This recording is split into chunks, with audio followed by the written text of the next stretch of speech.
ખેડૂતો માટે આંશિક રાહત. હવે ઘટતો જોર જશે, વરસાદનું જોર ઘટશે.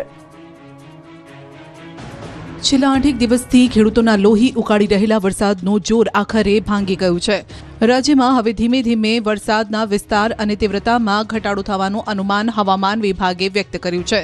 જો કે હજુ પણ 4 દિવસ રાજ્યમાં છૂટોછવાયો વરસાદ થવાની સંભાવના છે.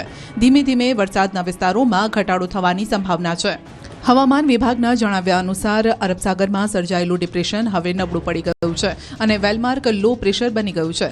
રવિવાર સુધીમાં તે લો પ્રેશર બનીને વધારે નબળું પડી જશે, જેના કારણે રાજ્યમાં વરસાદની માત્રામાં ઘટાડો થશે. જો કે ખેડૂતો માટે હાલ થોડો વરસાદ પણ મોટી મુસીબત સમાન છે, કારણ કે જો તડકો નીકળે તો થોડો ઘણો વધેલો પાક પણ બચવાની સંભાવના છે. જો હજુ પણ તડકો નહીં નીકળે તો સતત નુકસાની સહન કરવી પડી શકે છે. આ તરફ હજુ પણ દરિયાકાંઠે બંદરો પર લોકલ 3 નંબરનું સિગ્નલ यथावत रखायु है. माछीमारों हाल दरियो न खेड़वा चेतवनी आपवामां आवी है.